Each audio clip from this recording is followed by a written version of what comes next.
Hello everybody and welcome back to another episode of Building with Flo.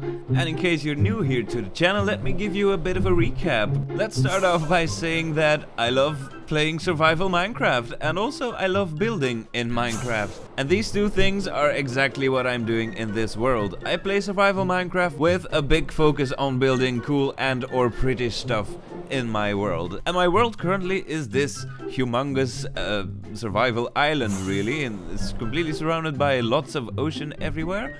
And this is the inside of my base.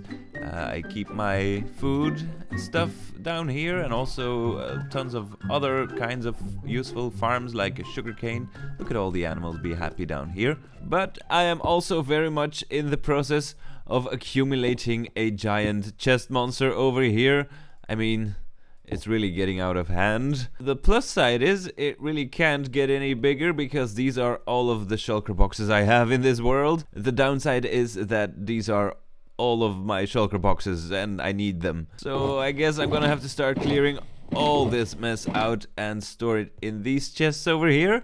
It's probably gonna take me some time, but it's really necessary because the thing I'm having in mind, the build in the sky, I'm going to build it over there somewhere. Yeah, it's if I just need one item of every single block that I'm going to use is already more than 3 shulker boxes. And I need a lot more than just one item of each. So yeah, the material gathering will also be a quite interesting process because it will lead me to places I've never been before. For example, I will need a substantial amount of mud bricks, and I really never had any mud bricks before in this world, so I'm gonna have to find some mud, I think, and then do something with it. I'm not sure about that. And I'm also going to need quite a lot of copper, and I haven't discovered a single copper cave. What do you call the dripstone cave? Gonna take some exploring, which I always enjoy.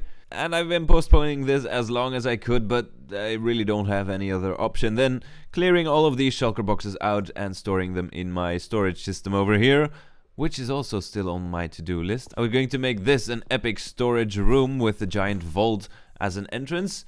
Yeah, still haven't gotten to it. It's one of these long-term projects, I guess. But now, yeah.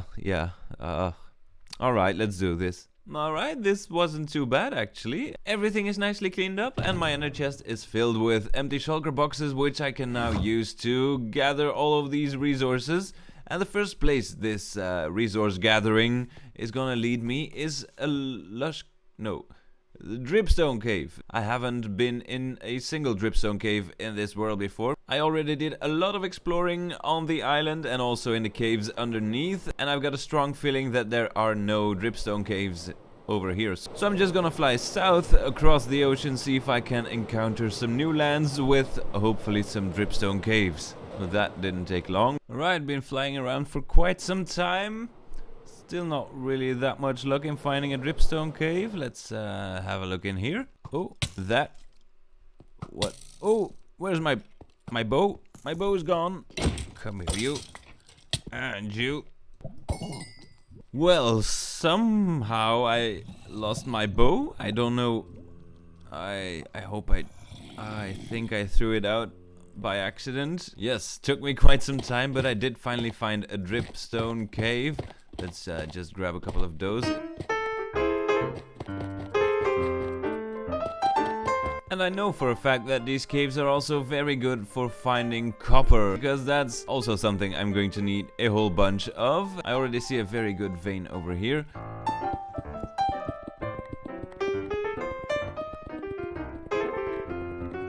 Right, that should be about enough copper, and let's smelt this all down. And while this is smelting, I'm setting off to find a mangrove swamp to find myself a bunch of mud. Could be around here somewhere. Yep, I think those are mangrove trees. It is a rather small swamp. I do hope there's enough.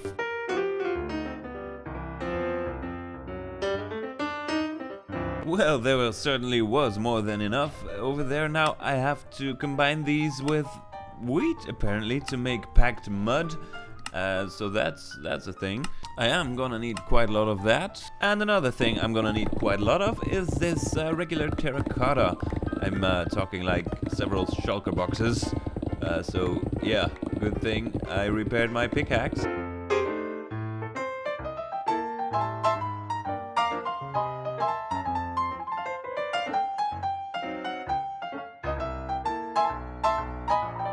This build will also require a tremendous amount of dark oak fences, so a good thing I know a place where we can get those. Well, not the fences, but the dark oak.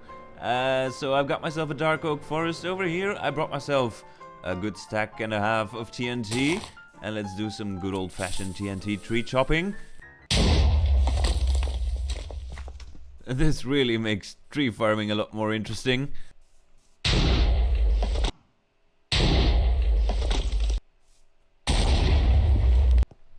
And it looks as though my copper has finished smelting, which is very good. Let's craft these all up into blocks. The thing is, though, I do want these copper blocks to be oxidized copper, so I'm gonna lay these all out in a like 5x5 grid pattern. I think with like 4 blocks in between every time. It's the most efficient, I think, in getting them to age faster. And just like that, I've got a whole field of copper blocks laid out in a pattern over here. Good thing I have a lot of space down here. We can see some copper blocks already started oxidizing. And as they're oxidizing, I gotta repair my pickaxe for a second. Time to put the skelly slapper to work.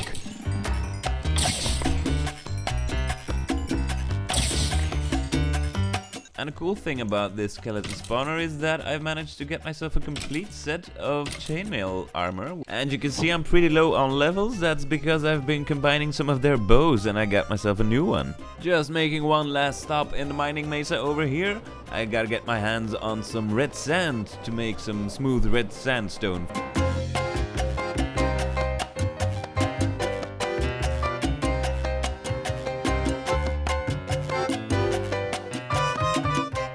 The same all over again.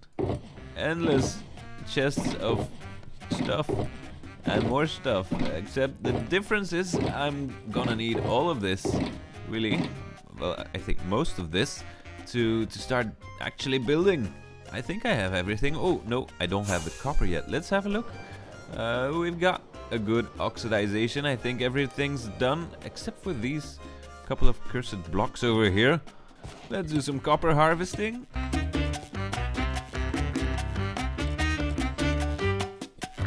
Right, I think that is everything I need, and I can finally start building some. Yeah, let me just explain what I'm gonna build real quickly. You probably already saw the thumbnail and thus are quite aware of the thing that I'm going to build, but just in case you click this video without looking at the thumbnail, I'm gonna build a Flying Steampunk Airship type vehicle. It's gonna be very cool, and I think one of the most complex and detailed things I've ever built in Minecraft. It's gonna be quite big as well. It's gonna be very interesting to work on, and I'm very excited. Indeed, the material gathering has been a very long process, and now I really want to start building, so let's roll that time lapse.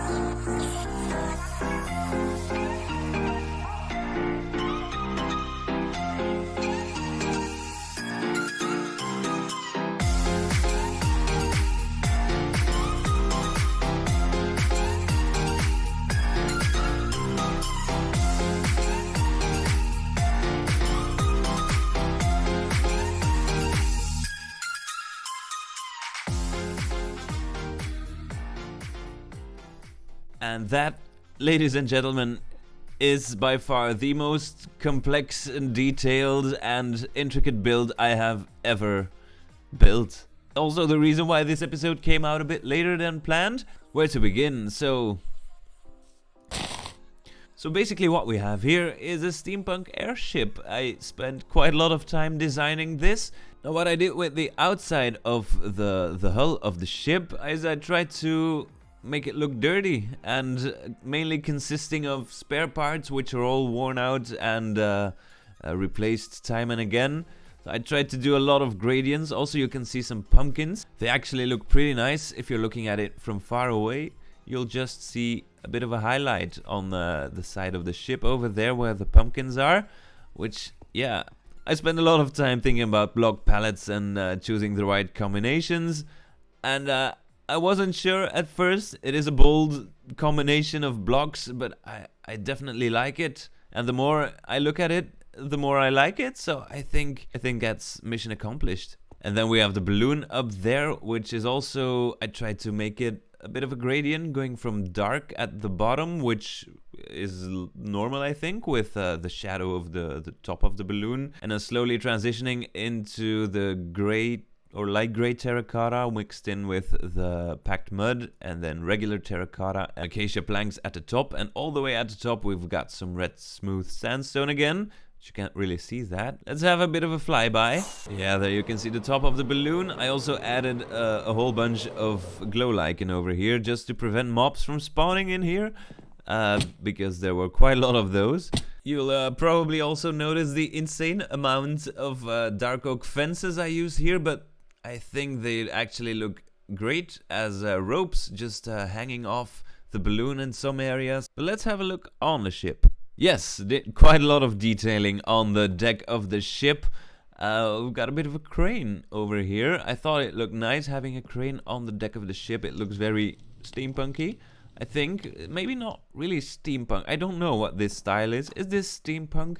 I wanted to make this ship look like it's like a 1 or 2 man ship, and they're traveling across the world. From place to place, just collecting all kinds of materials they can find to improve their ship or to repair their ship. And the people living on this ship may be like foreign traders or merchants or pirates, maybe even. I don't know. I do think it's got the right vibe to it for that. And up here we've got the captain's steering wheel. We can stand here, look over the entire ship. We've got a bell in case there's an emergency and the other crewmates need to be on alert. Got some red lights at the back as well, and some of these thingies over here, these smoke pipes going up. You can see the fire even, and it's popping out these particles, which looks very cool.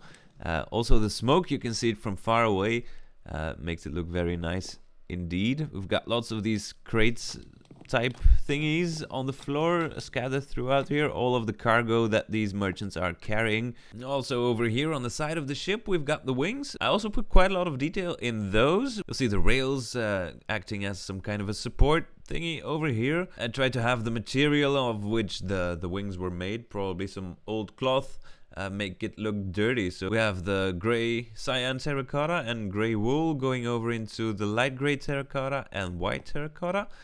Even the white terracotta, it's not really white, it's more like this this pinkish kind of white. It looks even better when looking at it from a distance. Also had to put some glow lichen over here to prevent mobs from spawning. Only thing I do have as well, sometimes when it rains there's a bit of snow in this area, or was it the other? I don't know. Somewhere is snowfall and I don't like it. Also used quite a lot of rails over here. On these little thingies and on the window, on the tops of the windows in the back. Also some hay bales over here, just a whole bunch of things. Here's another smokestack. And this is something I'm actually very proud of. We've got the harpoon gun, just in case we come across some other flying ships or flying houses.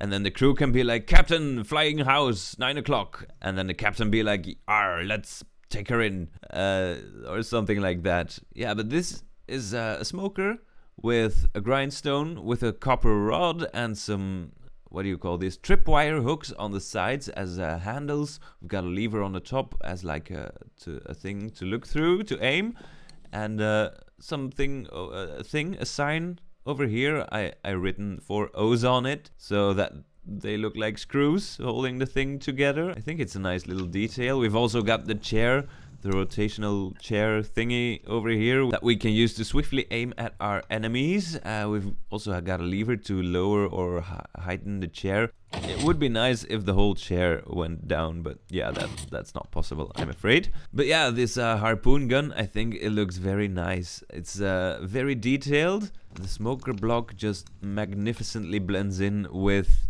the tripwire hooks and the grindstone. So it's a very cool combination. I really accidentally figured out. If I were to pick one single thing on this entire ship I like the most, it's definitely this harpoon gun. And I really want to shoot that house over there. Let's move on. I've done a part of the interior as well. I also like this crane. It has something to it. So if we got a chain going down here, and maybe we can put some cargo in there, or some sort of a cage holding some type of a dangerous mob. I'm thinking a Ravager or something. That actually would be a very good idea. I may still do that later on. However, let's have a look at the interior over here. I've done a small part of the interior. We've got the workroom. We've got some type of machine over here with a bunch of moving parts and copper pipes going through the ceiling, leading to some kind of a work area over here. We've got some buttons and some clocks and compass thingies and lights, and something that makes smoke and particles. Looks pretty okay. And this looks pretty nice as well. It's a copper tube or a copper rod in an item frame, and it looks like a bolt. And this looks a bit like a screwdriver, so we've got a bolt and a screwdriver. I think this is looking pretty okay. And then over here we can make it to the back of the ship, and this is our sleeping quarters. So we've got a bit of a workspace over here with some paintings, and I don't know, it's a chain in an item frame. We've got an armor stand with my explorer gear over here. My bed over here with a chest with some junk, and over here we have some kind of a reading corner area with the stairs going down. I think this is very cozy. We've got some bookshelves and a painting and a flower pot and a chest, and I may put a chair over here, but I tried putting a chair, but it's in the way and it doesn't look that nice. So that's the sleeping quarters. I think this looks quite cozy as well. I do have another part on the interior which I haven't worked on yet, and that is the lower deck over here. As you can see, quite a lot of space to work with. These were all my shulker boxes, which are mostly empty. Yeah, really a ton of materials went into this ship. But yeah, over here, down here, still a lot of space to work with. One thing I do like over here is this little front section over here. We've got a bit of an area where we can go in, perhaps in combination with the guy firing the harpoon guns. Someone's down here firing arrows at their enemies. Some lookout thing, maybe? I think it's a nice little detail. I do have to mask things like this when I start working on the interior. One thing I also have is, see if there's a way to get in there. Probably not. I have a whole bunch of space in here. As you can see, this is where it's snowing, so I don't like that. I don't want to have to put string all on the top of this balloon. Well, not all on the top, just this area really. But I do have, as I said, a whole bunch of room in here, and I was thinking this would be a cool place to put in some kind of a farm. However, I'm not pretty sure what type of farm I really need. So if you, as a viewer, have any suggestions about what type of farm I could build down here, I would be greatly appreciated, because I don't really have a clue right now. This is a survival world. There's definitely tons of farms that that I don't have yet and that I probably need, but I'm just not aware of it yet. So let me know in the comments any type of farms that could be useful to build here. So that's it for this ship, and I am extremely proud of this. I think this is by far the best thing I have built ever in Minecraft. Let's have a look from on top of this tower over here. Ooh, this is looking so good. I mean, I'm actually so glad I built this. And with this, I'm going to call it an episode. I am actually so happy I managed to build this, because it took me a very long time indeed. Not only to build, but also the design and the collection of the resources. A lot of time went into this, so I would very much appreciate if you dropped a like and consider subscribing to my channel if you'd like to see more, because there's definitely more coming where this came from. I've got a lot of inspiration lately. So yeah, thank you very much for watching. My name has been Flo, and I will see you next episode on Building with Flo. Goodbye.